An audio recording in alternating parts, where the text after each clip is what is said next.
Joel English, welcome to the podcast, my friend. Hey, thanks for having me. It's I don't know what I imagined. It's a little bit different to how I imagined. I think the room is bigger. Is it? I think so. I think it looks otherwise, I don't know. I guess it looks actually quite similar to what I expected, but I've never watched it is the thing. I've only ever listened. So the people that have seen the videos, I'm sure they had a pretty good idea. It looks pretty much like I imagine what you see, but I had to only just picture in my head what it was going to be. And I realize now I hadn't really done a good job of that. I've just been two people facing each other. Are you generally an audio podcast listener? Oh, 100%. Yeah, me too. I do not really do visual podcast. I realize I don't even watch YouTube that much anymore, to be honest. But I've never got into it. I tried to watch Joe Rogan, the visuals, and I couldn't. I can't concentrate. I realize I'm not even paying attention anymore. Whereas when it's just the audio, I don't know, it sinks into my head, or I'm more likely to go back and be like, oh, what was that I just heard? And in the video, it'll be like half an hour before I'm like, fuck, I've not been paying attention at all. I think you're like me though. We listen to podcasts on the go quite often, right? So I find that when I have to sit down and watch it, it's not going to happen. Yeah, although I do like watching two people talking. I feel like I do. I'm probably a little bit more present because you're looking at body language and I don't know, you're just taking in more. But I just like to do podcasts on the go, which I also know means that I'm probably not taking everything in fully, but I'm aware of that sacrifice and accept it. Yeah. Can't have everything. I mean, I do like watching an interview. There's no doubt about it. But I think the amount of time that I've allocated towards watching stuff at the moment is so minimal that I basically couldn't get away with that because I'd be telling my wife Lily, oh, tonight our one small allocated time for watching something is going to be watching this podcast that you have no interest in.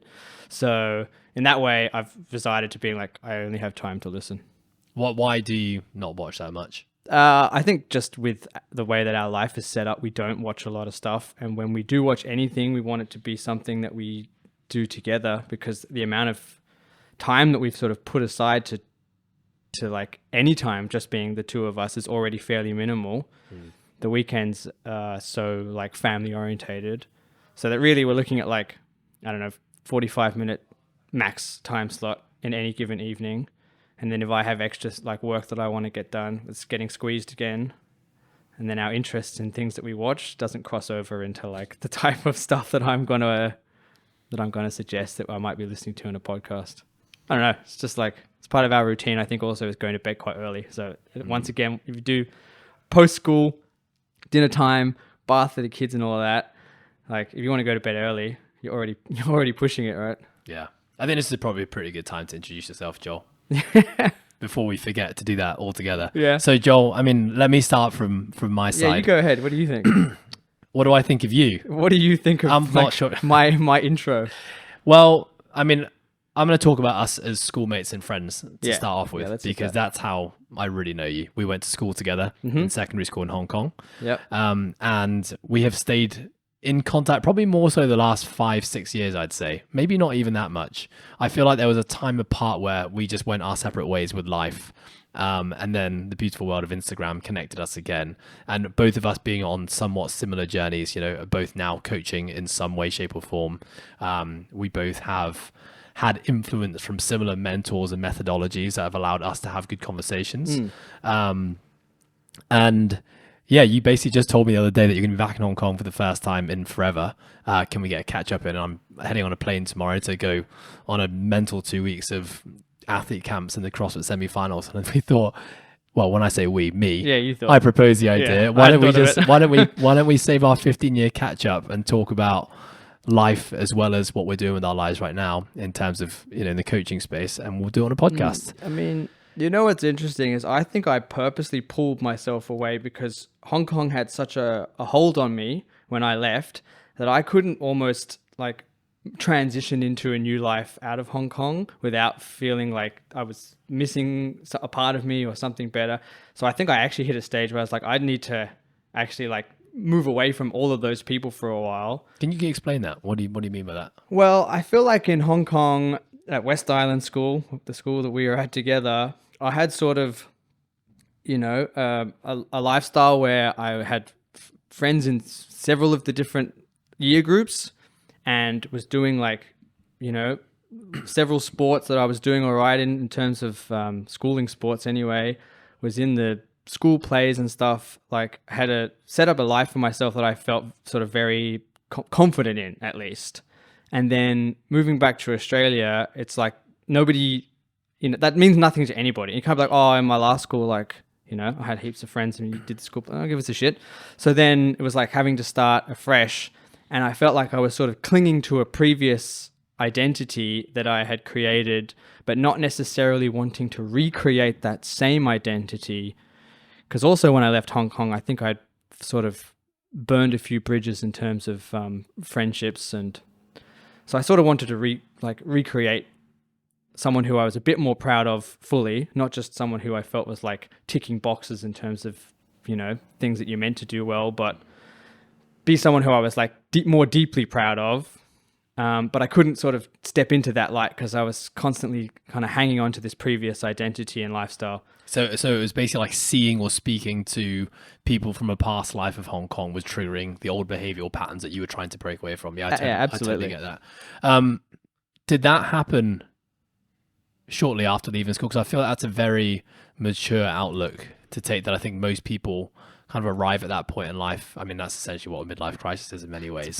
Hong Kong makes you sort of, I think, transition into those life experiences a little earlier. Right? I don't think people maybe outside of Hong Kong can appreciate that. The fact that you're trying to like live like an adult in a way that you can't in other countries.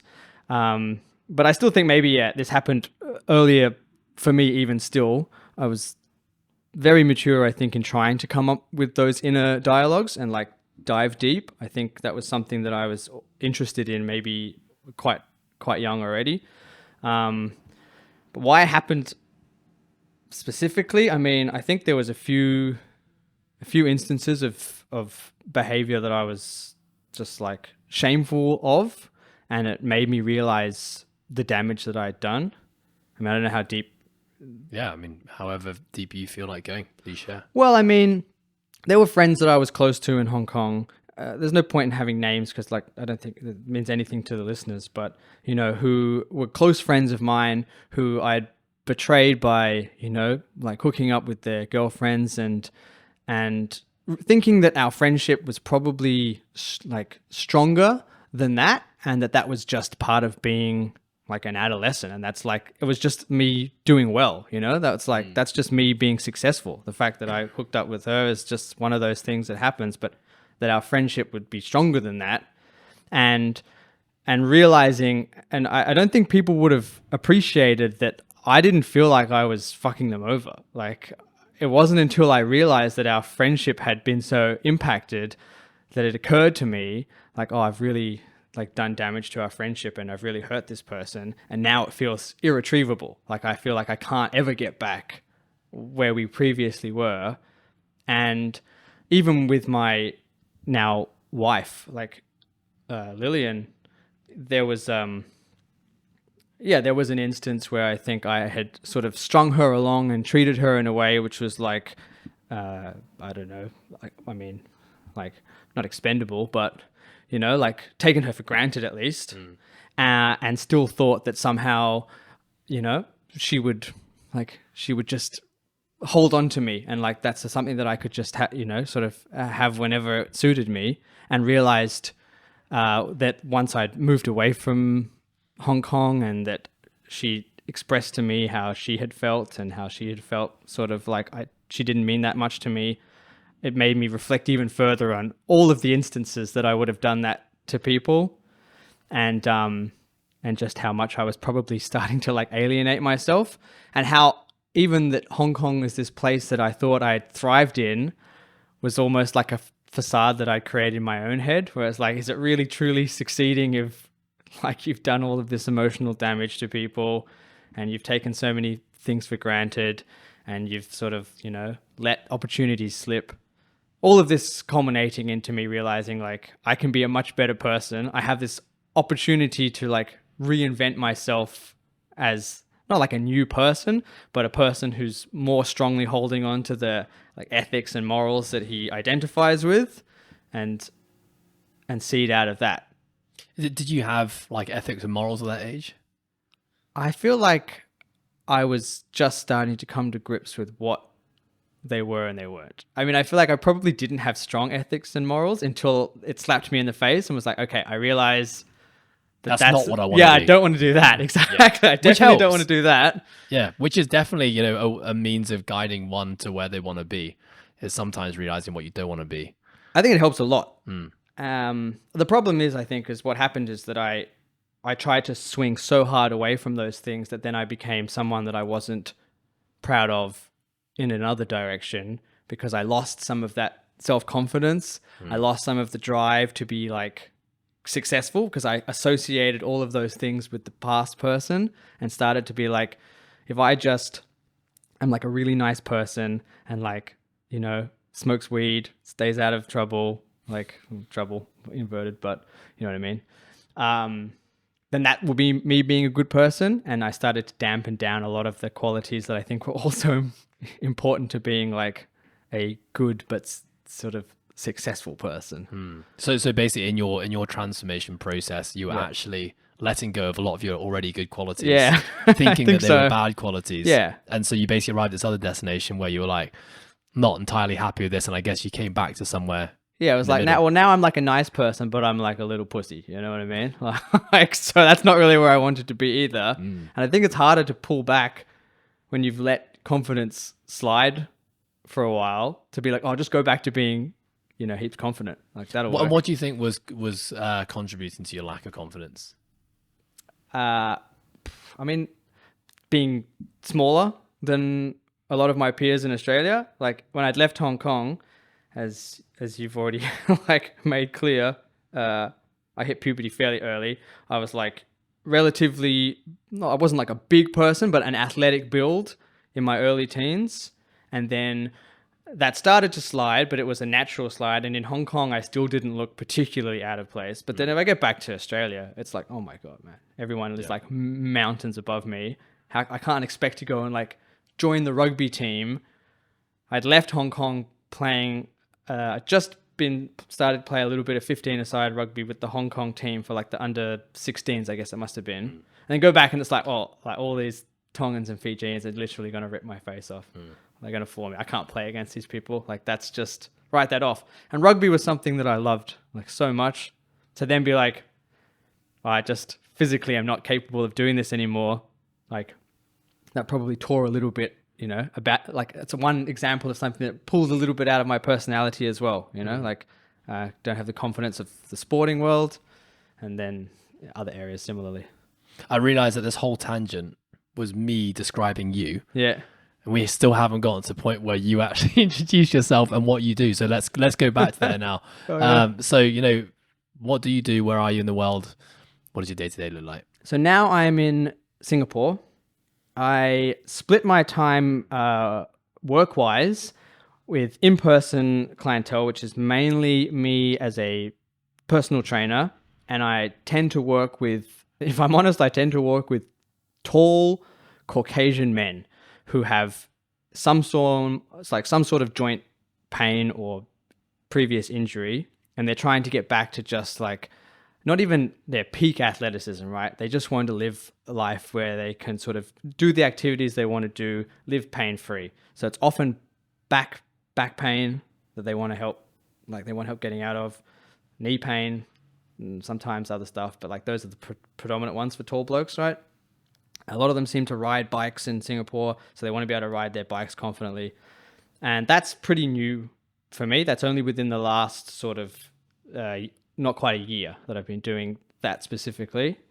And then the other part of the time is online training. It's strength and flexibility work that tends to be working with martial artists, mixed martial artists quite often, who want to improve their flexibility for their sport. So they want to be able to, you know, kick someone in the face, but their splits is not up to par. So they want to improve their splits so they have high kick. Or they're doing, you know, wrestling work. They want to be stronger in a bridge position, or they want to be able to get out of locks. So they want better shoulder mobility. And that's probably still more of my time is spent on that online stuff. But the split these days is actually like getting closer and closer. Okay, I want to talk about this new niche that you're speaking to now, which is the personal training client in Singapore, this tall Caucasian male. Yeah, I mean, Is that by coincidence that has been your clientele, or has that been a niche that you're trying to speak to? this has been by coincidence. I mean, I like working with that clientele because I like to see that immediacy of someone who's basically given up some degree of hope on their ability to do stuff again. I definitely have blokes with multiple slip discs who are like, I just have to resign myself to the fact that I'll always have back pain. I'll never be able to squat. You know, they all think they can never squat, like that. Their body shape just is not made for squatting. And you can pretty much within a couple of months start to change that narrative and be like, you're clearly in less pain and you basically have a squat now. So like that was pure, like that came purely out of the fact that the first client that I got in Singapore was one of these people. And I've only ever done word of mouth referral since. And I've built that just from people saying, oh, you have that, like go see Joel, you'll probably get yourself sorted out. And then let's flip it to the guys and girls you work with online, the mixed martial arts crowd. Yeah. How did you come to be someone working with athletes in that arena?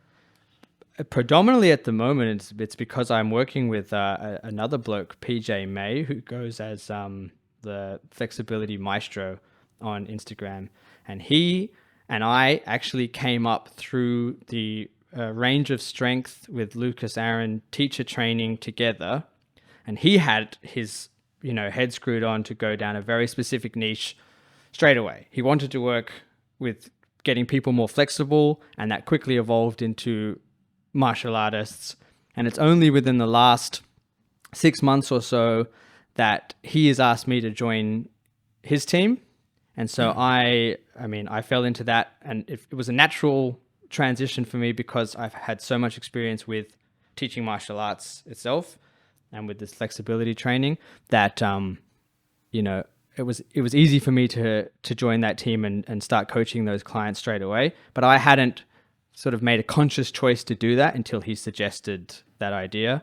Previous to that, my online stuff was just working with anybody that wanted to become more flexible and stronger, and probably not having a great deal of sort of certainty as to who specifically I was trying to work with. And I think that was probably a lot of the letdown of trying to develop my online business, has been not being clear as to exactly who I'm working with, because I do feel quite comfortable like working with everybody. Yeah, and I think a lot of the people who came out of the Real Movement camp, we haven't talked about that yet, but I know that's kind of the circles where your early coaching craft. Yeah, that's why I met Lucas Aaron of Ranger Strength. Yeah, exactly. Sure.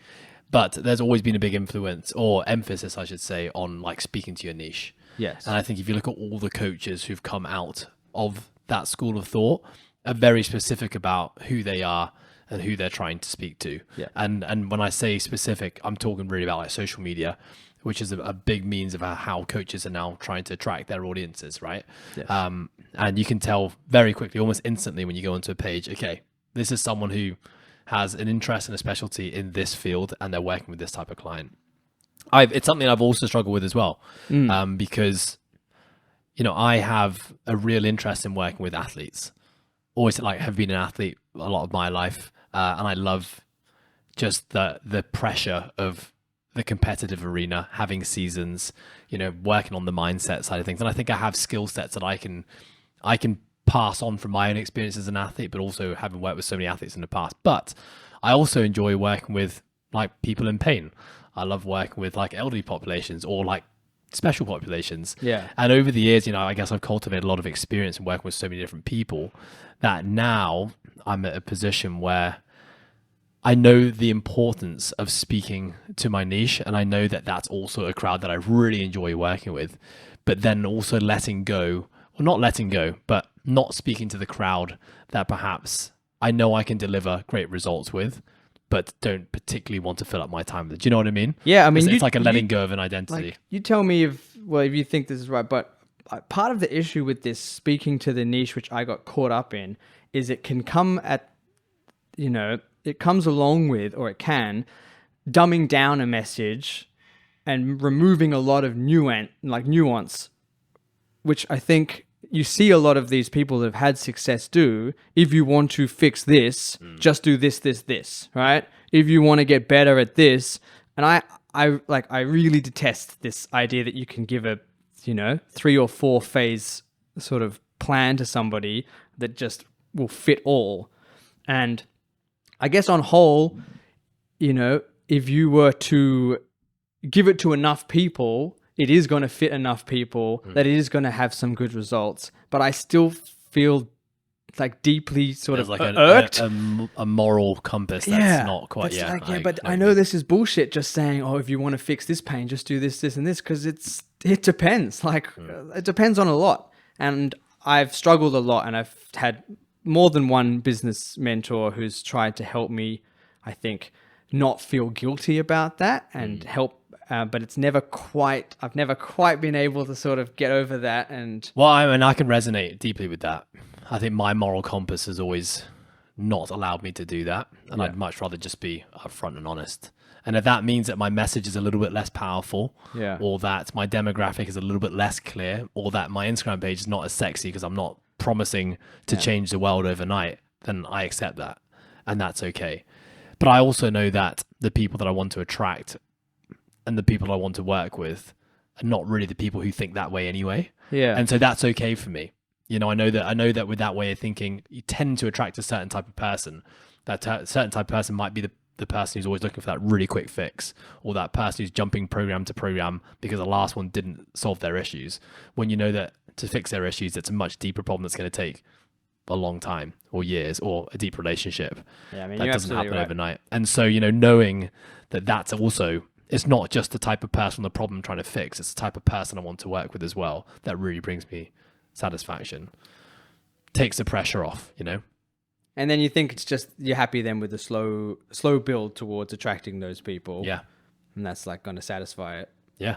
Yeah. I mean, I think that's the right approach. It's just like, it's easy to get distracted by the flashing lights too along that way, right? And for sure. I mean, social media is so distracting in that sense. You see the guys and girls who go from 1 follower to 20,000 overnight and who are making, quote unquote, making it, and become almost overnight celebrities and successes. But I would lie if I said that didn't distract me sometimes. But knowing that I have also had small phases where I got pulled into that and tried it for a little bit, and just straight away was like, nah, this just isn't for me. And I would say, us now being, entering our 16th year of business, none of this success has come from that approach. It's all been a slow, authentic, genuine, building of a brand and reputation over years and years and years and years, and that's okay. I'm happy with it. Yeah, and that's my current plan until I get until the next shiny light gets dangled in front of me. The thing is, I don't find that the shiny lights draw me away too much from my thing, but they can dishearten me sometimes that oh man, this is not going as well to plan as I might have hoped for, when maybe it is going precisely to plan. It's just that plan is slow. Yeah. And I'm still relatively new to this industry, all things considered. Yeah.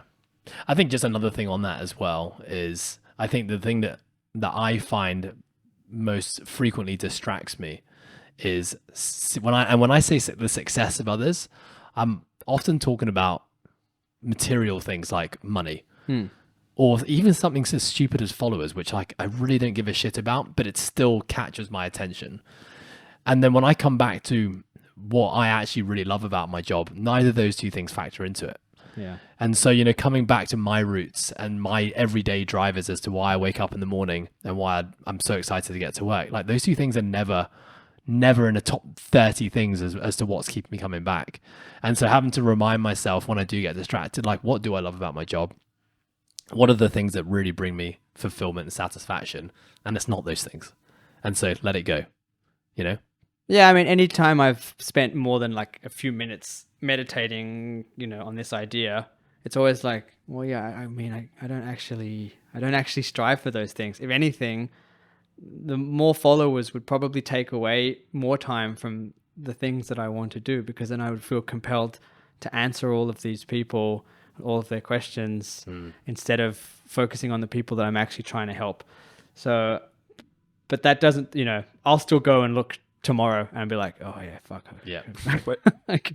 Question to both of you. Yes. Al. What is the sweet spot? What's the number of followers that you want to hit? And you're like, okay, I'm good. I don't need to have 20 million. Like, what's the number for you that you're Do you have a number? No, I definitely don't have a number. You got a feeling then. I listen to Ramit. There's a podcast like I Will Teach You to Be Rich, right? And he always this is a financial podcast, and he interviews couples, and it's often to do with money psychology. It's always to do with my psychology, but it's often the case that someone will think, oh, when I hit this amount in the bank, when I hit this amount of savings, Life will be great. that's when I can chill out. Like, life will be good, or I will no longer be stressed about money, or I'll start spending on the things I love. And there's never a number. I mean, nobody has that number in their head. And once you start drilling into it, they're always, it's always like, oh, I guess that's not true. Or they already have the amount that they need, the things that they want to do, they can already start doing them now. And I guess that is how I feel. But 100,000, actually. 100,000. Yeah. 1 million. Yeah. Until I get there, Yeah. I'm not stopping. No, genuinely don't have a number. Yeah. There have been times for sure, and I actually came to Instagram quite late, I would say, relative to like the rest of the fitness industry. Yeah. So yeah, as a late starter, like I didn't feel the pressure. Definitely something I value a lot more than followers is like engagement, which is just like conversations. It's messages. It's someone sending a message of appreciation or a question, and like me having an interaction with that person, even if I've never met them or maybe never will meet them. That's the stuff I really like, gets me going. I will definitely say that when I hit 10,000, I was like, that's cool. Yeah. Like there was just a milestone. It wasn't even a goal, but it was like, it was actually funny because I never ever looked at my followers. And when I got to 9,000, one of my colleagues was like, mate, you're gonna be a 10K guy soon. And I was like, yeah, fuck, I'm actually gonna have 10,000 followers. That's pretty cool. And mate, I watched my followers go from 9,000 to 10,000, and it felt like the slowest 1,000 follower gain I've ever. Literally, I felt like I was at 9,900 for a year. And and every time I would look, I'd get pissed off the fact that I was even doing it. It's like watching paint dry, and it was like, that was a good reminder that it's like the outcome has never been important to me with Instagram. It's always been about the process. And the process for me with Instagram is I have this amazing platform that's free of charge. I can speak to the world and I can provide value. I can share my story, the things I care about, and it might help someone else out in the world. And that's the process of it, right? It's like filming a story every now and then when something captures my eye. And just like knowing that me putting that out there makes me feel good. And I might be helping someone. And the moment I started looking at the followers, it became less about the providing value, and it became more about how can I hit 10K. And it was a horrible feeling. And that's honestly why, our online coaching organization is called the Process Programming, because it's like, there's been so many times in my life where the outcome has been more important than the process, and it's never delivered happiness or fulfillment or, fill in the blank as to what I thought it was going to deliver. So that's my reminder. Yes, I will. Let me pause there. You've got something to say. I can see it on your lips. Oh man, I just think it must have felt so slow for you, because I remember like seeing you past 10K. Oh, did you? Yeah, and being like, fuck, he should have way more. Like, some of the people I follow are fucking idiots. Yeah, right. We should have way more followers than this by now. Actually, so this is a funny story as well. Not that long ago, someone, it was like, I get these messages all the time on Instagram for people who are like, I guess, Instagram marketing agencies who are like, sign up, we'll get you X number of followers, blah, blah, blah, blah, $500 a month. And like, we will transform your profile. You're currently at a D and we're going to make you an A. Yeah. And I always ignore these companies. I genuinely just hit block and just remove them. One day I woke up and I had like 600 more followers. I clicked my little heart icon. I don't even know what that's called. And I went down. I was like, what's happened? Like, I've just gone viral. Yeah. I hadn't even posted anything the day before. And I'm like scratching my head being like, where the hell did all these followers come from? I checked my inbox and one of these marketing companies has said, Mr. Haynes, I know you've ignored our last 10 messages, but we've just given you 600 followers to prove that we can do our job. And I'm like, get rid of him. I was like, Yeah. I feel like I'm cheating Instagram. And I've actually felt bad. I'm like, I feel like I haven't earned these 600 people, and I'm actually gutted that you just given them for me for free. But they were like, no, we can't remove them now. They're yours. And I mean, most of the names are like Big Booty Ho and Were people. they bots? I think they're bots. I said it. You just give me a whole bunch of bots. Like, thank you very much. This is not what I wanted. Oh no, they're genuine people.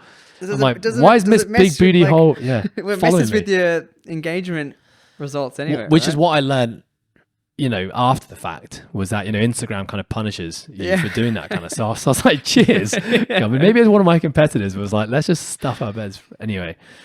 So yeah, I don't really have a number, but good question. That made me think about it a little bit. Joe, I want to go back to you because, the martial arts side, you said that it was a crowd you felt comfortable working with. And I know that you have a backstory here. And the backstory is Tai Chi. It's Tai Chi, yeah. It definitely starts with Tai Chi Chuan, and that was because I'd moved to London to be with Lily, basically. So hang on, context the story. Yeah. You left Hong Kong. I left end of Hong school. Kong, yeah, and no, not even. I didn't even finish school. Right? I left at the end of GCSEs in like 2003.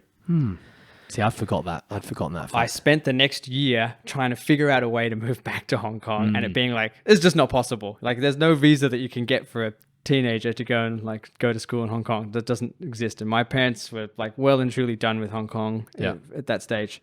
So, so then I spent the next 10 years, I guess it must have been, I think exactly, in Sydney. And what were you doing? I mean, I finished high school. Well, I mean, actually, I didn't finish high school. So I went back into school. School in Australia was so different to how it had been in Hong Kong. And I felt so out of place. And Hong Kong was so, like multicultural.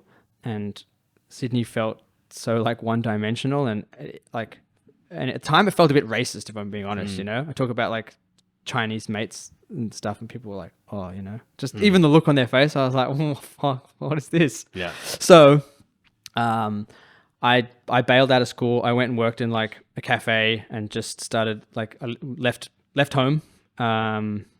It's probably like still under 18, 16, 17. Just working like a night shift at a cafe with these guys who are far more like liberal thinking and open-minded, and just felt more like at home. But that also meant that I started definitely taking like a lot more drugs, and I'd already left Hong Kong, starting to get a little bit into like the drug scene. Yeah. But that sort of reinforced it as like an aspect of my personality, right? This is part of my character, is I'm someone that, gets fucked up, and definitely wasn't doing anything active for the next really 10 years. There's some on and off periods of going to the gym because I felt obliged to, or doing some activities because I felt like, I probably should, or I got some legitimate enjoyment from them, but they were all sort of undercurrent of like, I'm someone who smokes a lot of bongs and is creative, right? And I still would like do like a lot of music stuff and sing in bands and, things like that. It was very much like, that was the lifestyle, like the sort of rock and roll drug taking lifestyle. And it was reconnecting with Lily, and that coming sort of full circle, and me not really wanting to leave that lifestyle, but realizing if I was going to have any chance of being with Lily, I basically would have to. And moving to London, and that whole move making me realize, for I guess at least the second time in my life, like I've gotten to a stage where things aren't exactly how I want them to be. It's much easier to create big change when big change is already happening, right? Like trying to create a whole new lifestyle in Sydney with all the same friends who's still wanting to do the same sort of stuff, and in the same triggers in the same areas. That's really hard. But if I'm moving to London, I don't know anybody there. Like I have a whole chance to shake off some of the stuff again that I'm like less than proud of, and that's what I went to do.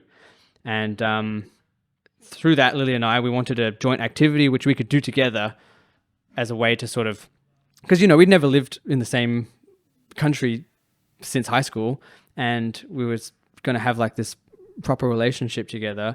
So we wanted to find some common ground and stuff that we might enjoy together.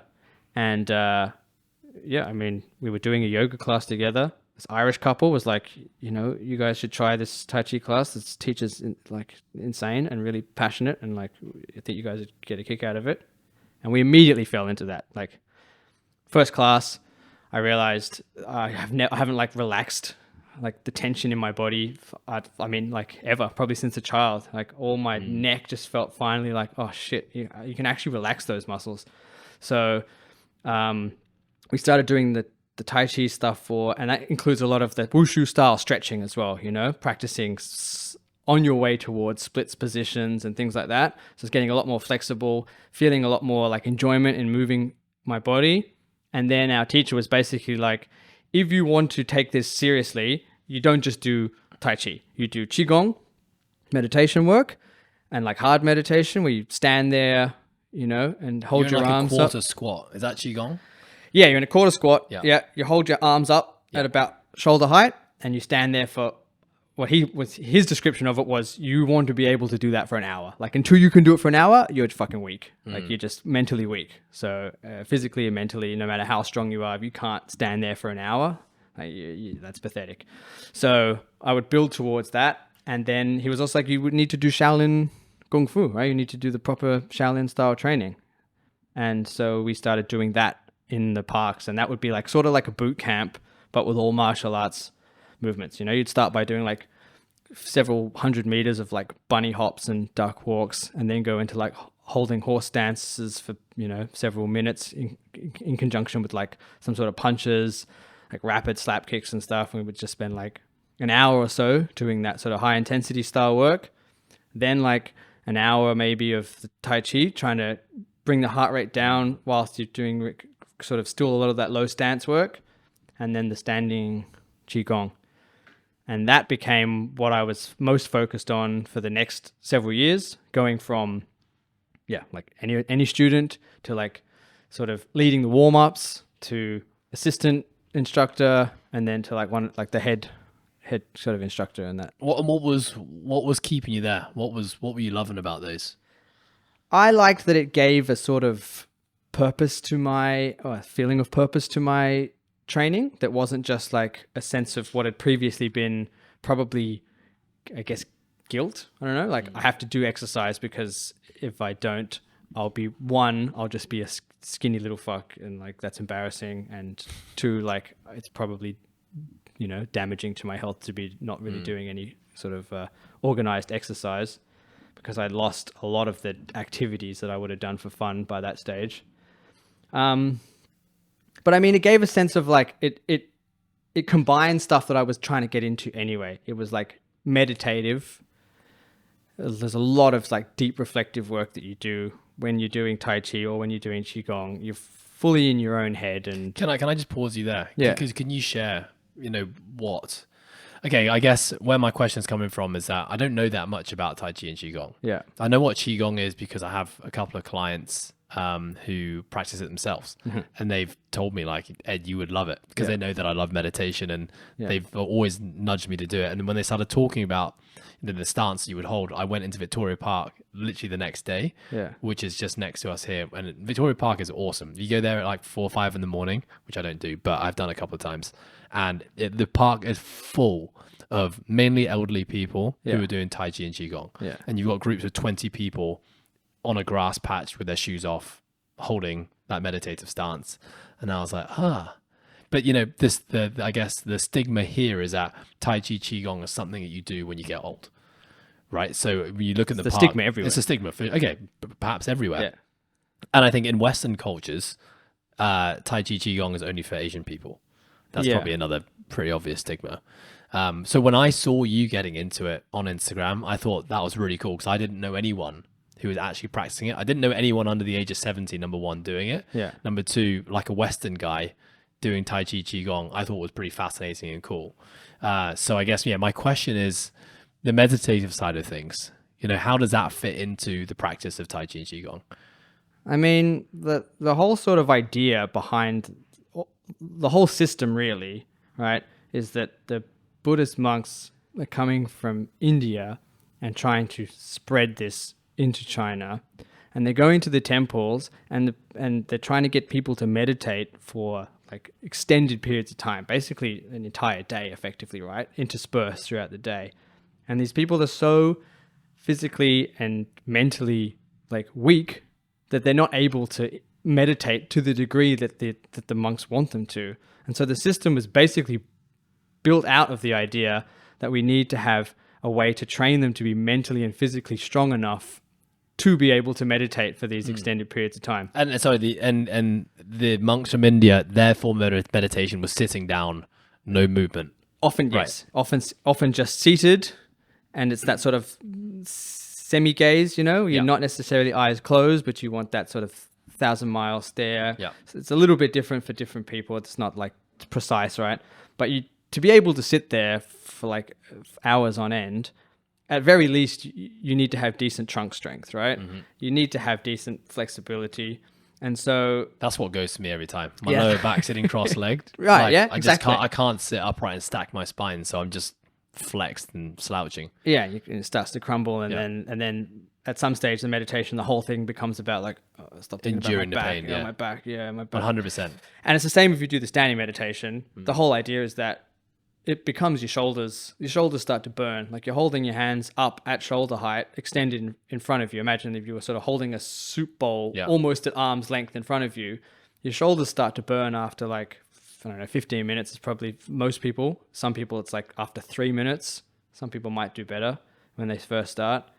But to tell yourself, I'm going to do this for an hour, you basically have to allow yourself to go through that thought process of this is too painful, I need to give up, and allow it to wash away. And then you feel like, oh, actually, it was just my head. It's all my head telling me I can't continue doing this. Once that goes away, I realize I could stand here, indefinitely.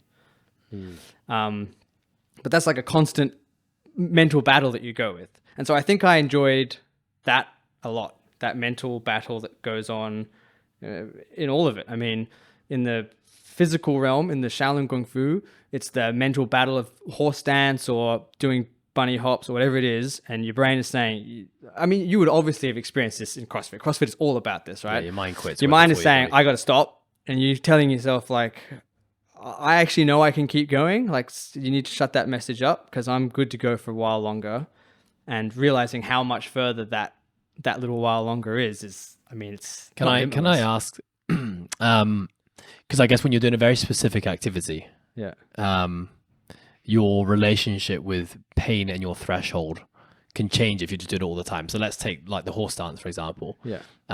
If you're doing horse dance every day, you start to learn about where your limits are with the horse dance, and you start to realize that you can actually hold it for way longer than your brain is telling you. Yeah. Did you notice carry over into when you went into other exercises? Like let's say it's a more novel stimulus that you're not actually training very often. Did you feel that there was carryover from that training that then allowed you to perhaps push beyond where you would have before? Absolutely, but it wasn't like so clear cut, right? It wasn't like, oh, okay, now I can hold a horse stance and I can tell myself, oh, you can just keep going. Give me any exercise, like put me on a rowing machine and I'll just go unlimited. No, but my ability to realize that early threshold was definitely triggered for one. That first threshold that says like, oh, I think you need to start slowing it down or reining back, or that message I think started to dissipate a little bit.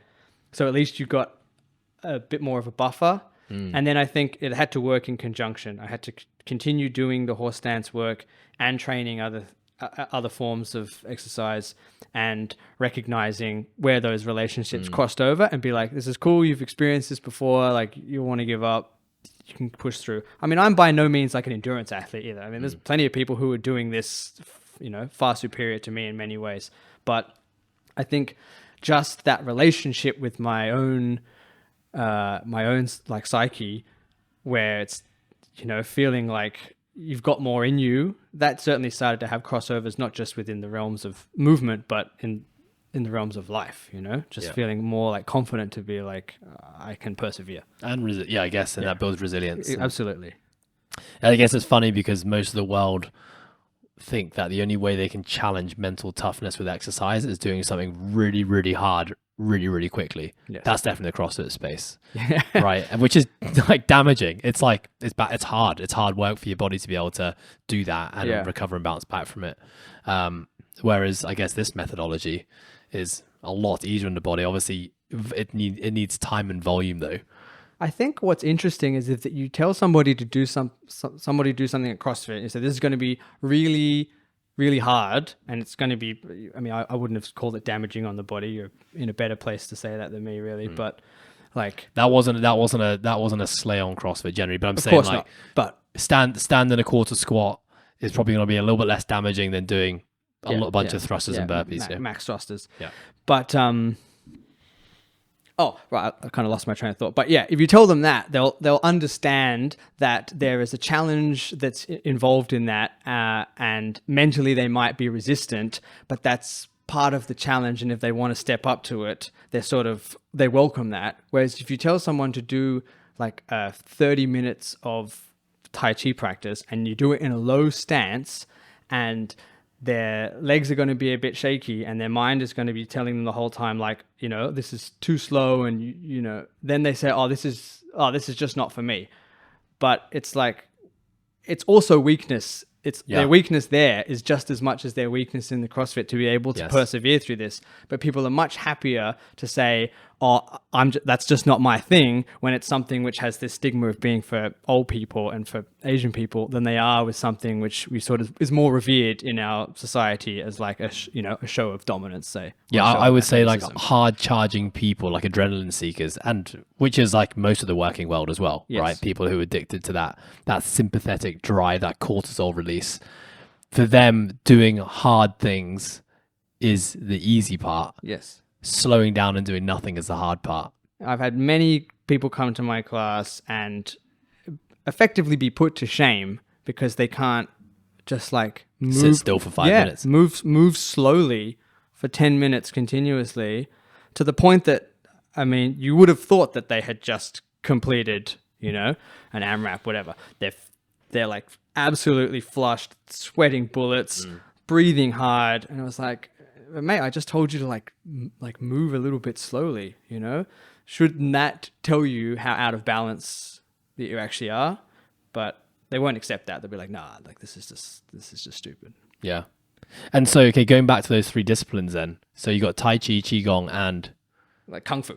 Kung Fu. So I would see Kung Fu being like more the other end of the spectrum. Yeah. So that's like the fast moving, like the more adrenaline fuel style activity, and you got the other two probably towards the other end of the spectrum. Yeah. And is that deliberately, you know, are you deliberately doing that to find that balance? Absolutely. I mean, this is awesome. the yin and yang that everybody is accustomed to but tends to ignore. Yeah. I mean, it's what you see becoming more prevalent, but with resistance, but more prevalent even in the world of something like CrossFit, where it was like all out, right? And then it was like, we should probably include some like cool down stuff in this, or some mobility work in this, or I mean, now we even see more recovery being not just as important, but getting there, right? In terms of how much people prioritize their sleep and their hydration. And I mean, nutrition was always, I think, well considered, but those sort of facets that before were sort of like, you know, only the weak needed to worry about. Yes. Now people are recognizing, actually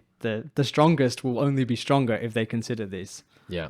And I mean, I think going back to like the sympathetic versus parasympathetic type activities, and you know, the people who find the hard stuff easy and the slow stuff hard, that was me. Like that was 100% me. You know, 7 years into running a business, like I became addicted to adrenaline essentially, and I would fill every moment of quiet with something because it was uncomfortable. Yeah. And the discomfort wasn't just that it was hard to be quiet, but it was also like being alone with my thoughts and not wanting to hear those thoughts a lot of the time. You know, you just fill your cup with something else, which I think represents so much of the world. Well, it's interesting because I think I had shied away from that hard side so much that it was the easy side that allowed me to allowed me to slide back in and be like, okay, like this is something I can just enjoy, and then realize, but I'm missing out on the hard stuff. And actually that was an important facet in my life before, and I hadn't realized how much it had contributed to, you know, my sort of overall sense of self and mental well-being until I started to bring back some of the others and feel that, the unbalance. Yeah. I like that. It's making me reflect on my own journey. And I guess that's a great way to put it. Like from from a physiological standpoint is trying to just instate balance as much as I can in my life. And I know when I tip any one way, I'd probably say the last 3 years from a physical exertion standpoint, I tipped more towards the easier side because, you know, there was just a lot of other things there that was requiring my attention during the pandemic. And realizing after 3 years that I'd lost touch with the doing really hard things, like the intense, short, fast things, I guess. And realizing that was such a part of me that I loved for so long that I'm trying to reconnect with that side of me now. And I'm more able to do it now because in the last 3 years, I've lent so much into the more relaxation type activities that I'm just able to balance it so much more now. Yeah, particularly if you're going back to the stuff which kind of comes more naturally, right? Then it's easier to reintroduce. Yeah, it's like, for oh, yeah, sure. this is second nature. I Yeah. forgot. I love this shit. I mean, I think I've had a similar journey recently because I went so hard into the strength flexibility side of things, which includes a lot of this world, but it doesn't include much of that short bursts of intensity. And it was only within the last couple of months that I realized, like, oh, that's the thing that I'm missing again and needs to come back. Nice. So I'm trying to reintroduce that stuff again as well. In what form is that looking like right now? I mean, at the moment, it's actually just looking like doing my circuits at higher intensity first. That's my first stage. And then I want to bring in maybe some actual... I mean, I haven't actually decided, if I'm being completely honest about it. I keep sort of swinging because in Singapore, like, I mean, it's just really hot, okay? Yeah. And I don't like doing training outside like I did in London just doesn't have the same appeal. But the gym that I'm training at is limited in terms of how much of that sort of work. And like, I don't want to start trying to do like martial arts work or anything like that within what is like a functional gym space. So I'm still trying to get my head around what I'll actually do specifically. But at the moment, it's really just, changing my training splits so that I have a few circuits in there, which are like less rest, maybe like a little bit more intensity, like less heavy, so I can sort of push it a little bit harder in terms of intensity. Nothing like overly sort of complicated. As it sounds like you are gradually introducing it into your life in an intelligent way. Yeah, maybe. That's good. Yeah, always slow. I want to go back to your story, back to London. Uh-huh. So you start Tai Chi. Yeah. You're playing around these 3 different methodologies as a means of connecting with your wife. Where does that take you?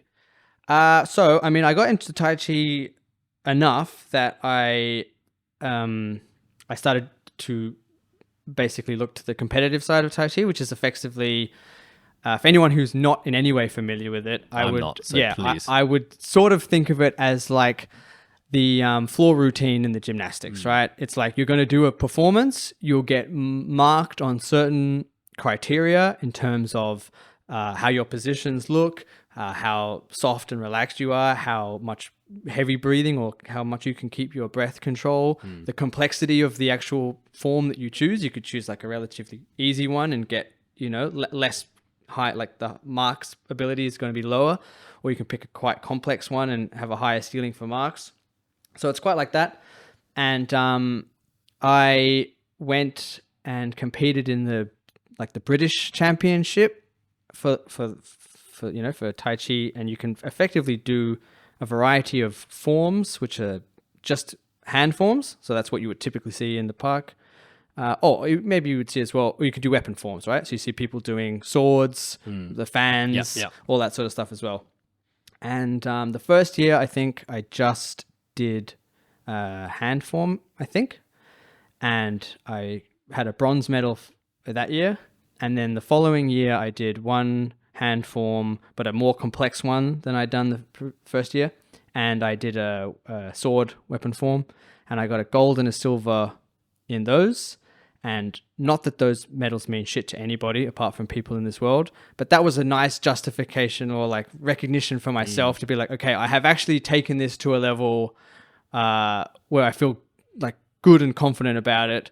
And now that my teacher has been saying I should be coaching and always felt too much of that imposter syndrome to even consider it, there was some sense of like, okay, I must be decent enough and I can start teaching people.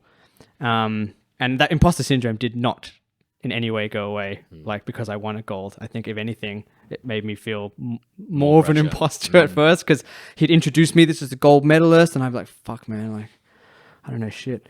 But at least it meant that I sort of had this thing to lean on and start teaching groups as well. Prior to that, I'd maybe helped with small, 3 or 4 people at a time. That led to me starting to teach groups of 30 or so people at once, Awesome. Yeah, so that's where I think that transition started to happen. And we did some things like WeWork had a festival, which was like in London. I think they put on a festival which is for the employees to all come and get together and sort of do like team building and stuff like that. And we ran some Shaolin Kung Fu and Tai Chi sort of workshops there. And that also helped solidify that like it's not just people in a gym who sort of have chosen to come to this class and are putting up with it. These are people who want, a bit more like, okay, it's like, show me what you got. Like, why should I be interested? Why should I stick around for this class?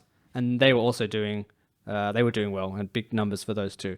So it just sort of started to build that like, okay, I'm quite comfortable now teaching large numbers of people, answering any questions that they'll have about this, and not being like, constantly fearing that someone's going to ask me something. I have to like, I don't know, lie or like pretend I know the answer. And that just continued for over the next several years to just be the main thing that I was doing, right? Teaching in gyms and sort of workshops, all 3 really, the Tai Chi, Qigong, Kung Fu.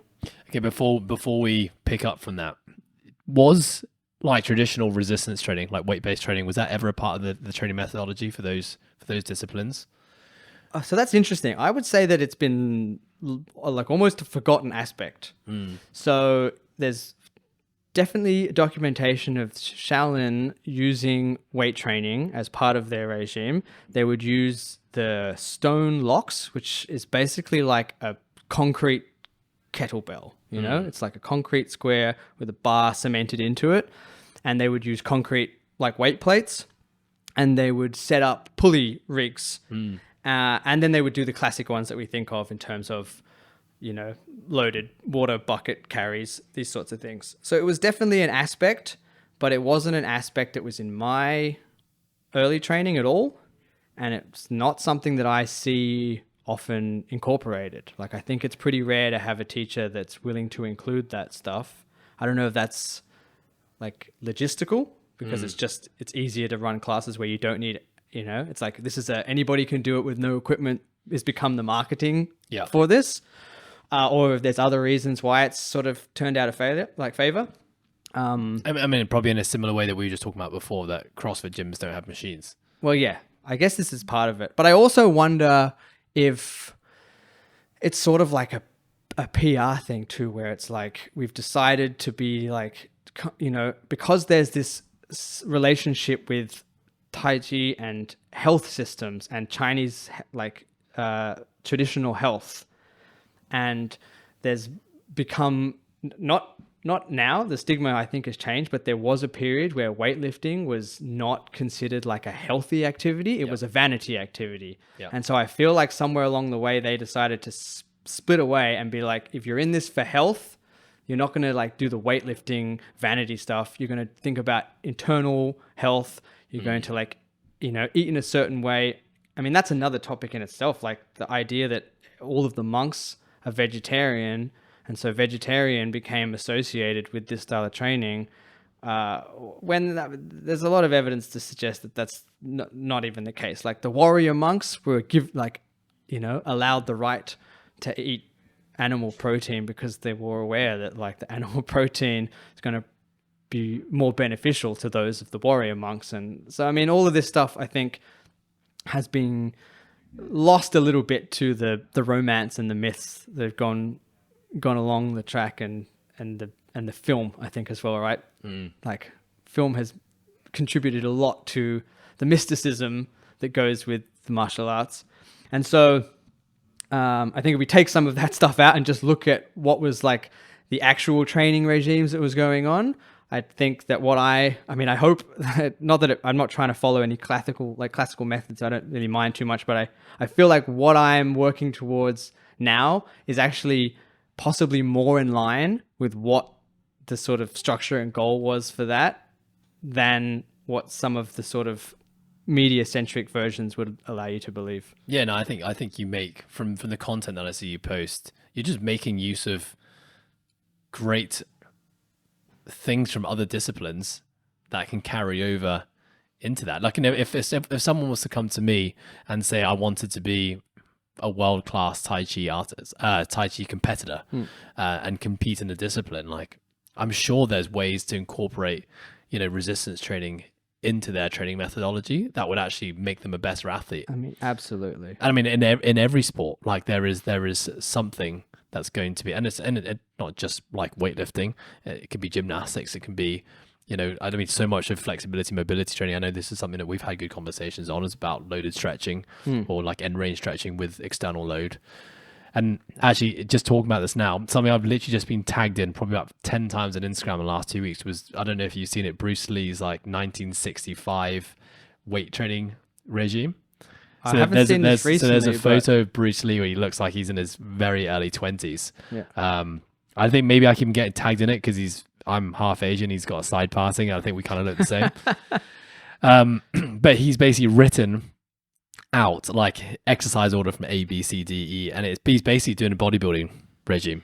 Oh, I do remember reading this probably now close to maybe 10 years ago or something, finding that because, you know, once you try and go into the martial arts world of sub forums, I mean, everybody wants to talk about what Bruce Lee was doing in every facet, right? Yeah.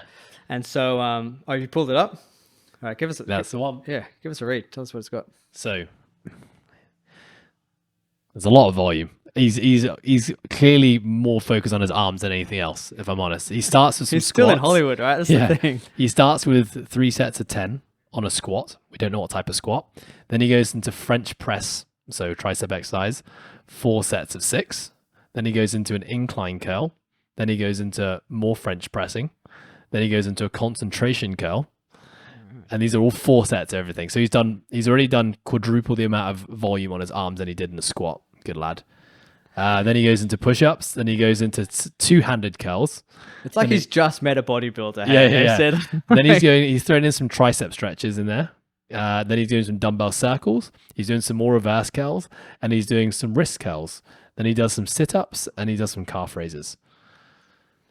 I mean, pretty awesome. Gotta hope that that's like up a day at least. What year? There's a squat in there, mate. Yeah, I know. What year is this? I think it was in the 60s at some point. Blimey, 1965. 65. There you dead go. in the middle. Yeah. Yeah. I mean, I don't know exactly with Bruce Lee's story at what stage he starts getting influenced by like Hollywood training. But if anybody was into the sort of mixed mode of training, it's Bruce Lee all the way. Yeah. Whether you're like hardcore into the specialization of martial arts or into your traditional training, Bruce Lee was trying to mix everything in all facets, right? Yeah, So love that. yeah, that's what I'm trying to incorporate the most. I would say what I'm most interested in now is I tried to distill some of the stuff that I found so important to that 3 pillars of Shaolin Kung Fu with the Tai Chi and the Qigong, and create something which is more accessible for someone who's not specifically trying to get into martial arts.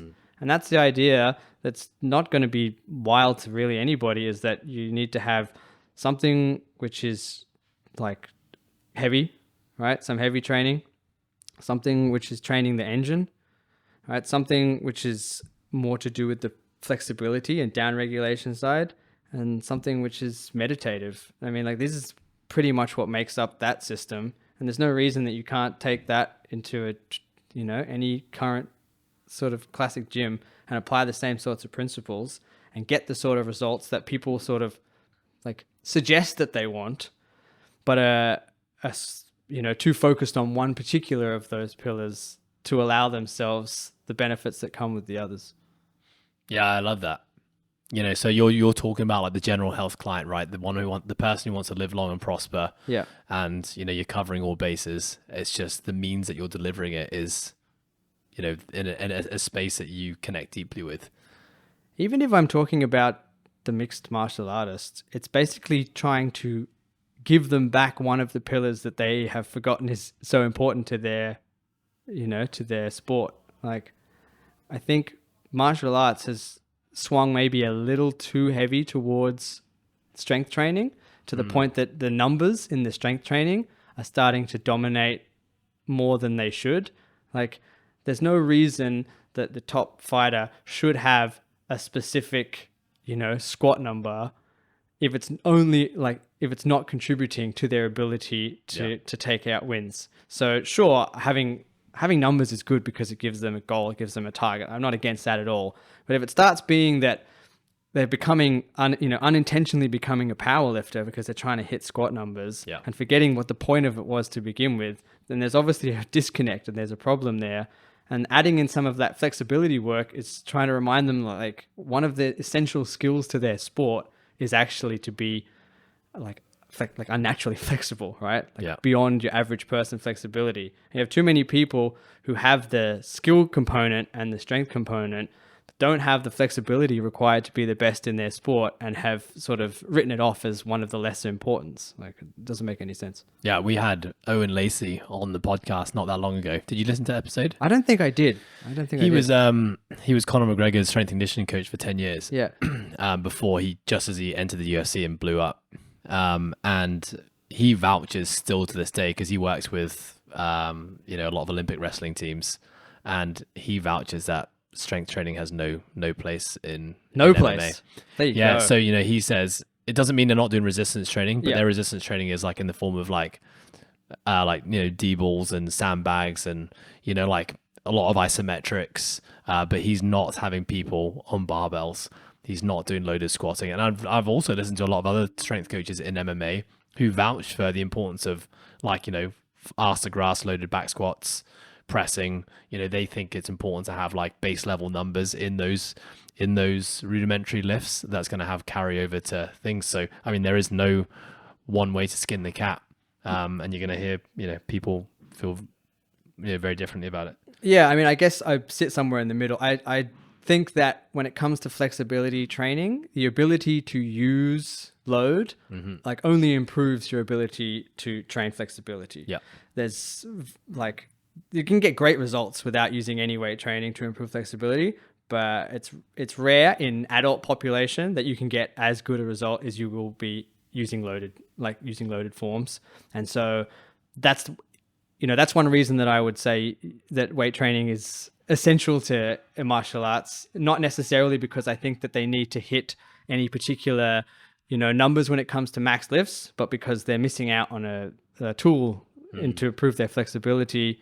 And your ability to be strong at the end of range, it's vital for any martial artist, right? Because the way that you're going to get taken out is typically going to be, at your end range. At your end range. Not always, but often. I mean, pretty much in every sport. Yeah, yeah, exactly. So what does your training discipline look like now? My training discipline looks like a lot of odd lifts, I guess. So the sort of old-time strength style lifts. We're doing one-hand lifts or doing lifts with a lot of rotational or bent work in it. It includes loaded stretches for sure. I'm forever pursuing splits style Yeah, I feel like goals. you post a lot about the splits. Where are you at with your splits now?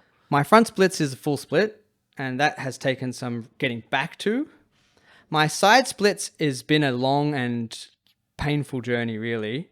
And if I have any sort of criticism for the martial arts discipline, it is forcing people into splits.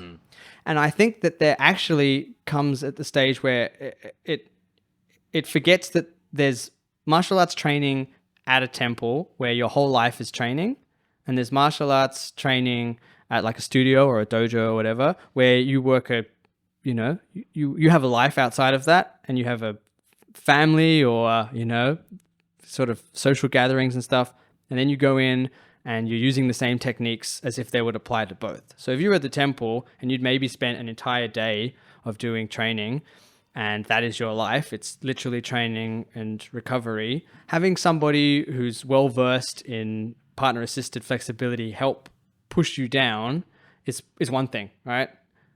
Coming into a studio and maybe you'd had a stressful day and you've had an argument with someone that day and you're altogether feeling like the pressures of normal life, and then have someone push you down into something like splits, I can't actually see when that would really be suitable. I can't think of a time where that would be really the right approach. And so I've had an injury from being pushed into splits not long after my competition stage, actually. I think it might have even been just prior to the competition. And I had to push through, and you go on that sort of adrenaline that gets you through competition, and then post-comp realizing like I have done proper damage to like, I think, insertion point at the top of the hamstring there. And adductors also just like absolutely fired. And so I now have quite a mental block that I'm aware of, where I get down around that range where everything fights to stop it. Yeah. So I've made good progress in getting back towards, I'm probably now as deep as I have been in the past, which is several inches off the floor, like sort of just getting the calves to touch down in a side split. Nice. And now I know that I'm recovering it in a way which is much more like sustainable to keep training it, and less likely to sort of force myself beyond my limits. But it's effectively, we're looking at like a 10-year side split journey, which I think has been horrendous for me in some ways, because the sense of shame that goes with not being able to do a side split despite the background that I have has been painful. But it's also helped me a lot with identifying with people, because nobody even can believe, I think, that you could do 10 years of training towards something like a side split and not have it unless you've just either been lazy or stupid, or had bad training. And I have trained with some of like the best side split coaches around, and I've tried all different methodologies. And if, some of that might just be me making excuses, but I've certainly not shied away from pushing myself to several times to the point of injury and having to pull back and start again. So I think that helps me when I have clients who feel that sense of like hopelessness when it comes to a particular goal, to be like, I fully get it. I fully understand that hopelessness. Yeah. But I know that like some of these journeys are going to be like easy for us, and some of them are going to be a long, long slog. And if you want it, it's there for you, but you have to be willing to accept that it could take, a decade or more. Yeah. No, I think as a coach, walking the walk just allows you to empathize so much more with the people that you're serving. And I think it's nice to hear from me that you've been on a 10-year journey getting arthro splits, because I've had multiple times where I've decided genuinely for about 2 weeks, I'm going to go after splits. And I get about 2 weeks into my training, I'm like, nah, fuck that. I'm not willing to do what's required to do it. And I think, and what I wanted to also just add on here, I think Al's going to jump in with a question in a sec, is people have to remember that when you're striving for adaptation in anything, and in this case, we're talking about flexibility training, right? It was trying to improve end ranges, in this case, a split. Like, it is extremely taxing on the body. Yeah. And I think a lot of people just still think that stretching is just an easy activity that you can bolt on to the end of a training session. And if you just do a little bit, hold a couch stretch for a minute, you're going to see massive changes and improvements in long lasting range. Stretch. Yeah. Which, look, 1 minute of couch stretching is better than no minutes of couch stretching. But 100%. If you're really pushing your flexibility training to the point where you're actually trying to elicit a permanent change in range of motion, it is extremely taxing. I think that's what I realized in many of my flexibility mobility journeys, was that I can't train like a savage in a CrossFit gym and add on 40 minutes of mobility training and expect to be okay. And I wasn't. And then that's always when I'd injure myself or I just push a little bit too hard. It's an important I think anybody who thinks that they're training like flexibility and says that they're feeling, like it was kind of easy or like a little bit boring, that's fine. There might be their personality that's contributing to this, but it probably means that they're just going nowhere near as hard as they actually need to be to make those sort of changes that they want. I totally agree. Most people, if they've held a stretch, it's nowhere near how much they need to be pushing themselves in that stretch if they actually want to create new ranges. Like, they're just stretching to maintain the ranges that they've currently got. Yeah. which is basically where I exist. Yeah. It's like, you know, Most people there's been periods of time when I came into CrossFit and I didn't have enough range of motion to even hit a parallel squat. Couldn't put my arms overhead, couldn't do an overhead squat, couldn't press a barbell over my head. Years of injuries in rugby, whatever, like excuses. But it meant that I had to put time in to get at least to the standard where I could do the sport. Because if you can't put your arms over your head, you can't squat below parallel, you can't do the sport. That's just the price of admission. But basically, once I got there, I basically decided, right, that's enough. That's what I need to maintain to be able to do the things that I want to do, which is, you know, train the sport and compete every now and then. And I know there's going to be a point in time where maybe the competitive side of the sport isn't something that's my highest priority anymore. And I know at some point I am going to go down more of a flexibility, mobility journey where I'd love to like improve my overhead position even more. I'd love to improve shoulder extension. I'd love to be able to come even half of what you can do with a side split. Like that would be amazing. And I know that side of things does interest me because I love just being a guinea pig. Yeah, I mean, yeah, I think for the most part, right, people do only need to have the flexibility required for them to do whatever it is they want to do. Like, I'm not really advocating that anybody needs to go to extreme levels of flexibility for general health, but there's a lot of people who actually need more flexibility to do the things that they want to do. Yep. And that's just their day-to-day life. They just don't recognize that they're lacking in the ability that they actually require to do day-to-day life things. They instead tell themselves a narrative of like, oh, I'm just not able to do that thing. Yeah. Because you just need to improve your flexibility. And I'm also saying that for people who want to go above and beyond what they need, they need to push themselves probably a lot harder than they're willing to, unless that's a specific goal. Like, I specifically want to get much better ranges of motion. Yeah, agreed. So I've got 2 questions for you. First one, how do you feel about getting on the table and showing me how good you are at squatting? Squatting splits. Uh-huh. And second, I can definitely show you the squat. The second one is, when you typically have somebody new come in, do you find that if someone tends to fail or give up, is that more of a physical response? Or an emotional response, that they get frustrated that they can't do what they think that they could have done, or that their body literally is reaching the capacity? I know you're saying that that's not the case, but for example, somebody like me who's quite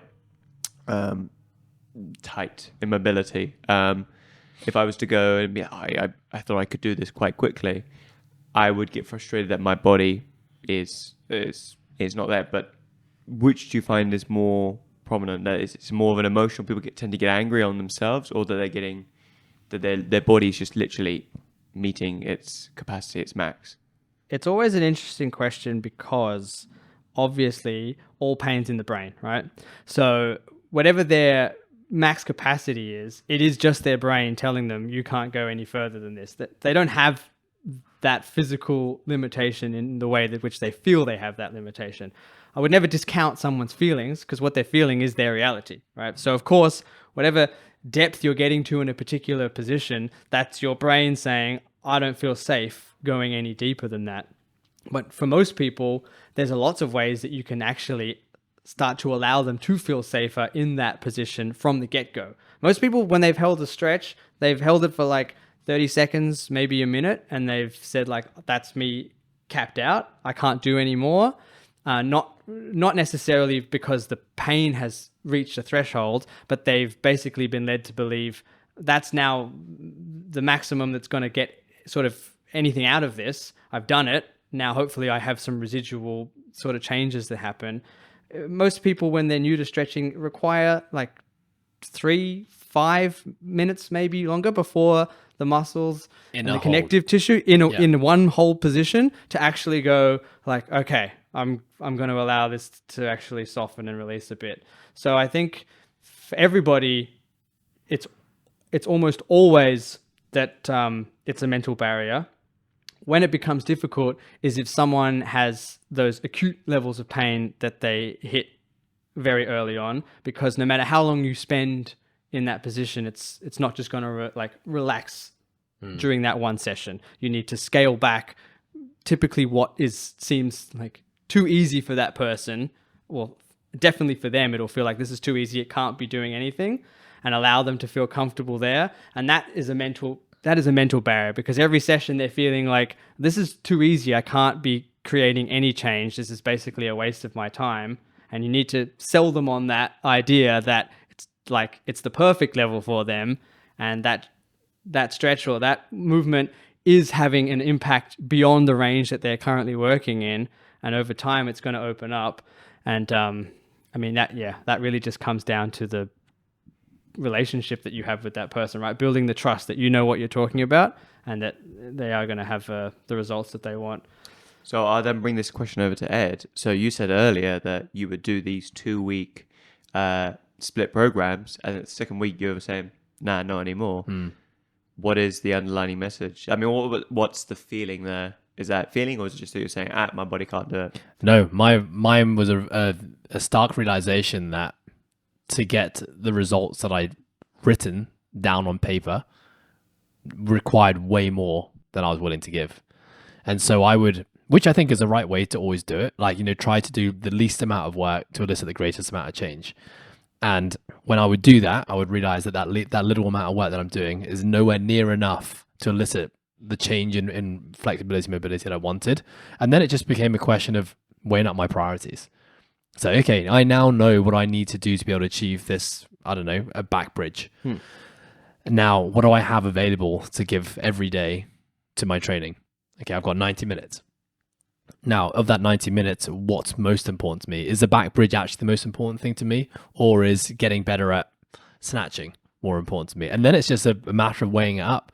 But with that said, if I zoom out a little bit and I look at my training over the last 15 years or 12 years in CrossFit, it has a very cyclical nature, in the sense that at the start of the season, when I'm really far away from competition, there is a lot more mobility style work training, right? So I'm doing less of the sport, I'm doing less thrusters and muscle ups, and I'm doing more work on, loaded end range shoulder stretching, or working on my hip extension and hip flexion. And then as I get closer to the season, my mobility, whatever I've cultivated in that few months, I kind of put it into maintenance mode now. All right, I'm just going to try and maintain this. My time and energy is going to go into improving myself at the sport and doing the specifics of what the sport needs. And then when the next off season comes around, I'll get back after it. And over the years, what's happened is that, that 2 to 3 months of just touching it and making that more of a priority, is that it has been creeping up, and it still is creeping up and getting better. And I know that something else has really helped with my mobility over the years and has allowed me to see, progression over 12 years has been the more down regulation style activities I incorporate in my life, like meditation, improving my sleep, stress management. That has just reduced the amount of tension that my body is carrying at any one point, and my mobility has improved without even having to do mobility training. Yeah, I mean, that's a huge thing, is when people normally start to train with me, I first need to get them to realize that they have to create like contractions in those end ranges, right? So that's the first part, is typically getting them to realize that they have no ability to contract near their end range. And so they need to actually learn how to create strong contractions at their end range. And that'll normally push their range of motion immediately forward by quite a lot. But then the next stage will actually be for them to learn to actually down-regulate their nervous system. So they suddenly get really good at being able to create strong contractions, and they're like, oh, this was the the secret sauce. This was the missing ingredient for me to be able to get there. And they get much deeper, but then they hit another stop point, and that's the stage where it's like, actually, you just need to spend a long time learning to allow your nervous system to fully relax in this position, and that won't happen by being able to just like train hard to get it right. Oh, I'll just do more and more training sessions and that'll get me there. That's something that'll take some people, a few weeks to start to get their head around. For people who've had like any sort of long exposure to serious amounts of holding tension, particularly if they come from sports where the goal is to create as much tension or hold as much tension for as long as possible, this could take them like years to retrain their body to be able to release that nervous system. And I think that's a really good point that I forgot to mention, is that, I, especially as someone in the sport of CrossFit who is weaker than most of my competitors, it means that I need to create as much tension as possible to be able to be competitive in the sport, because I need to be stronger. which means that that is working at an opposite spectrum of what I need to be doing to be more mobile. Yeah. So it's like I have this goal of trying to be more mobile, but I'm choosing a sport that requires me to carry more tension. And so when those two things are always opposing against each other, it's why my mobility doesn't improve.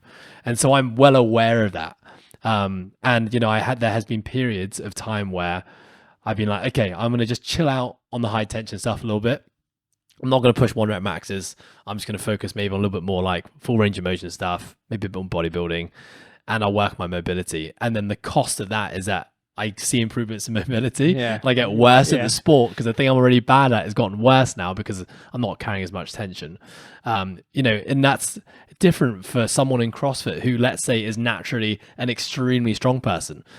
So, you know, they can afford to let go of some of that tension to be competitive in the sport still and do more down regulating type activities like mobility work and probably still improve at the sport. Yeah, absolutely. And it's why, honestly, like almost I can't think of a sport really where it's not applicable. But having great range of motion throughout the entire body is such a indicator of high performance and longevity. I see it in rugby players all the time, and I grew up in an era where we were told as rugby players, like, the tighter you are, the better, because the more tight you are, the more compact you are, the less chance of injury, which is complete rubbish. Actually, the complete opposite. And you look at any athlete even in an impact sport like rugby, the people who are able to play, you know, late into their 30s have all got really, really good levels of mobility, like great shoulders, great hips, great knees, great ankles. Basketball players, like you name the sport, the athletes who are hanging in there, you know, until, you know, for having really long, successful careers, all have amazing levels of mobility. Yeah, and that's why it's curious to me, as someone who didn't feel like I was part of that industry, right? Like in terms of strength and conditioning, effectively. I wasn't part of that industry. This was all a big shock to me to come in and hear people saying things like, you know, you shouldn't, like, training flexibility will only lead to decreases in performance. So instead of calling it flexibility, we've got to change the name of things, right? Like we're going to talk about mobility being a good thing, but flexibility being like a negative. This was all a shock in the face. All of these actual strength and conditioning myths were like new to me. The whole sort of rounding of the spine or the knees, you know, Valgus knees. Yeah, valgus knees. All this stuff is like, how are people saying this? Because in the martial arts world, those are all inherent parts of the movement. You can't perform martial arts without some valgus, knees over toes, rounding of the spine. Like if you didn't have that, you'd miss out on half of the movements. So it was a real shock, and I had to almost allow myself to believe that as many people have believed this as they do. I was like, surely only this is why are so many people talking about this? There's only such a small population that must actually think this, and slowly realizing like, oh no, this is still pretty much an overriding narrative. Some of these are now does feel like they're changing, but then I don't know. Then I feel like maybe I'm just in an echo chamber of people who are saying, you know, or we're coming out of this and we don't believe this anymore, and yet beyond that, it still might be the sort of overriding narrative. Yeah, I definitely see it featuring more in high level performance now. I definitely see a much more holistic approach to strength and conditioning. You know, I follow a lot of, like, I guess, national team strength and conditioning coaches because I always find that side of the industry fascinating. You know, where you're fully employed to look after 12 individuals or 15 individuals. Yeah. And there certainly is a lot more of that stuff creeping in. But, you know, it's behind. You know, when you can appreciate the importance and the significance it plays on high level sporting performance, it's still behind like the emphasis of, let's say, strength training. And they're both important. You can't say one's more important than the other because it's just so dependent on the individual and the sport, but we're still behind. Well, what's remarkable to me is that mobility is, you know, like made up of both strength and flexibility. Yeah. Like the idea that anyone is saying, and I'm sure some people are, but that like flexibility is more important than strength for mobility is ridiculous to me, as much as saying that strength is the other way around, right? Like they work together as facets of your mobility along with other motor functions that you have. Like the mobility is not one of your primary motor functions. It's like made up of components, and those being your flexibility and your strength. So like, to me, it's almost like people are arguing back and forth, and they don't even realize that it's almost like they almost agree. Yeah. You know what I mean? Yeah, I know what you mean. Joel, what does the future hold for you? Well, Singapore is going to be an interesting one because I don't know how long we'll be there.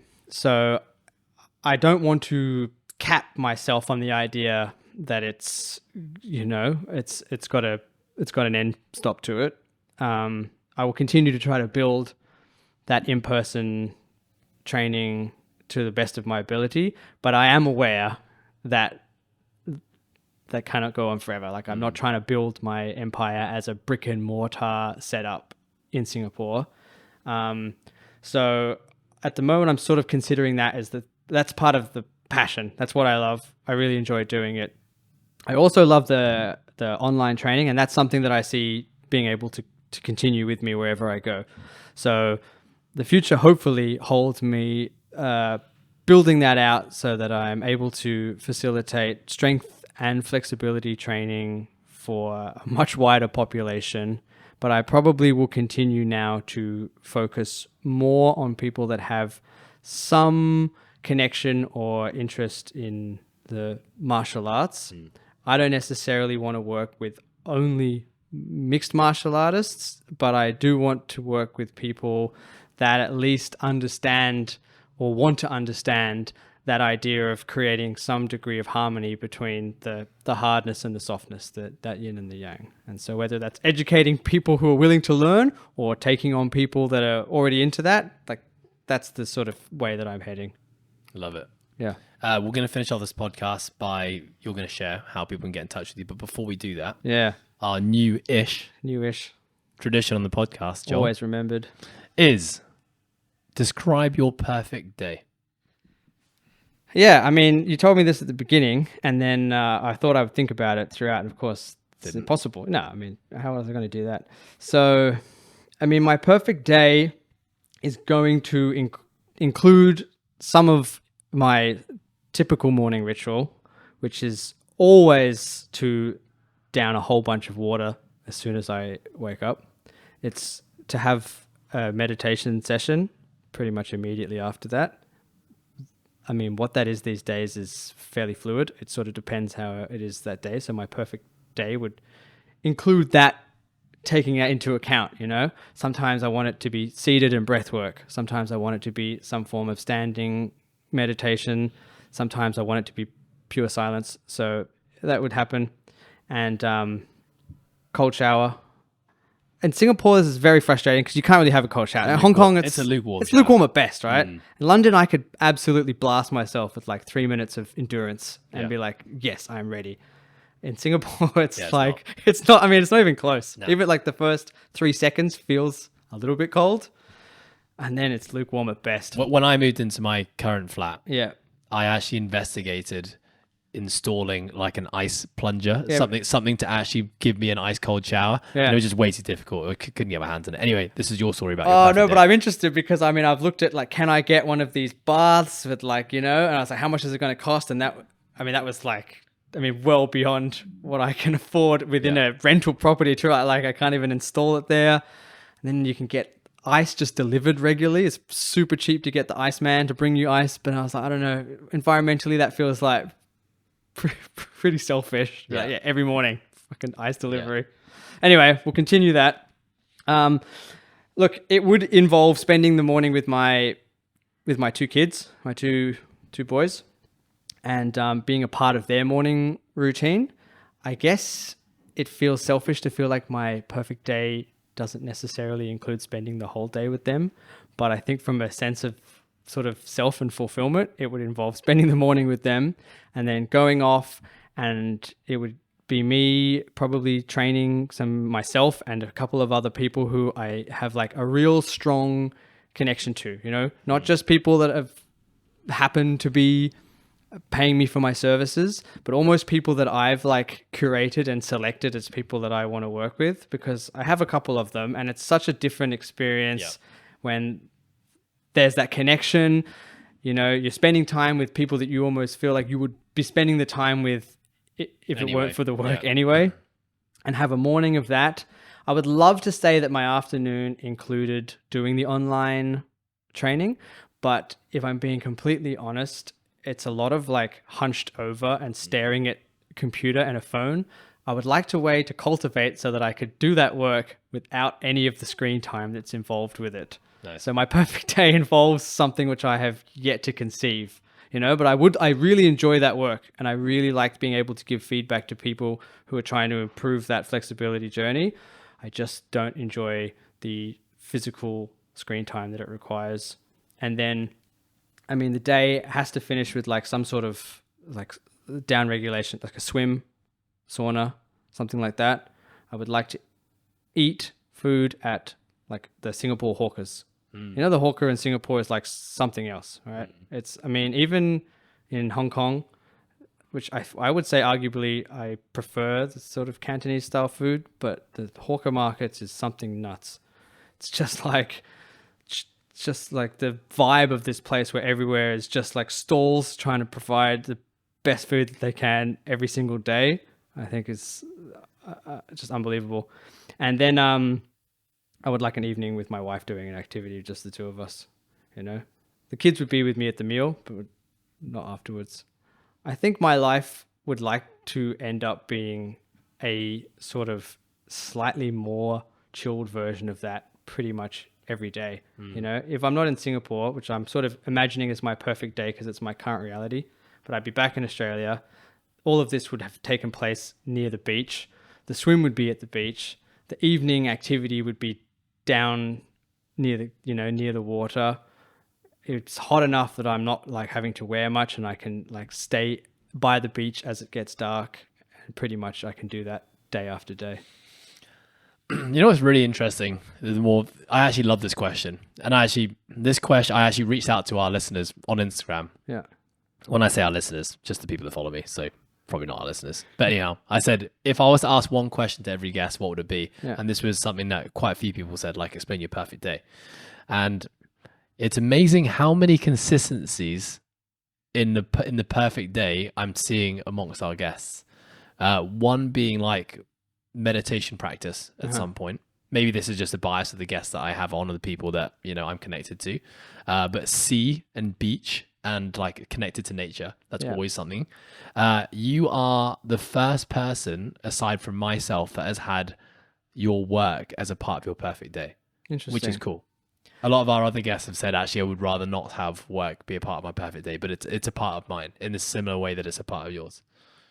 Yeah, I mean, I think the question was lovely because it's funnily enough, I'm returning back to this podcast I talked about previously, but it's about designing your like rich life, right? Like instead of sort of saving all of your money to the day that you can then retire and live the life that you want to live. It's like, what aspects of that life do you want to incorporate into your life now? And being able to reflect now was like, oh, actually my perfect day is pretty close to my life already. Yeah. And that's what I've been striving to build for the last few years. And particularly in this last year was like, why am I waiting to some certain time in my life to do the things I want to do when, I mean, you know, I'm privileged enough to be able to do most of those things as part of my day-to-day life now. And so thanks for asking, because it was really nice to be like, oh yeah, shit, I do most of that stuff already. So bring us back full circle. Next time that dangly, shiny object is hung in front of your face and you get pulled out, you know, you can just remind yourself that you're actually living I already live my perfect day. Perfect day in your perfect life now. Yeah, awesome. Thanks for that. Joel, it's been an absolute pleasure, my friend. It's been so long. I knew it was going to be a good catch up, and thank you for accepting my invitation to make our catch up on the podcast. Stoked we can make it happen. Where can people find out more about you? Where can people get in contact? Well, I mean, the easiest way to just get in contact, if they want to reach out, ask questions, if they want to work with me, anything like that, would be the 247 Warriors, so like at 24/7 Warriors, which is Everyday Warriors is the actual brand. And of course, Everyday Warriors is not available to me, but 247 Warriors was. If they are martial artists, mixed martial artists specifically, but any martial artist, and want to work with me, then I would probably go to Flexibility Maestro and sign up with our business there.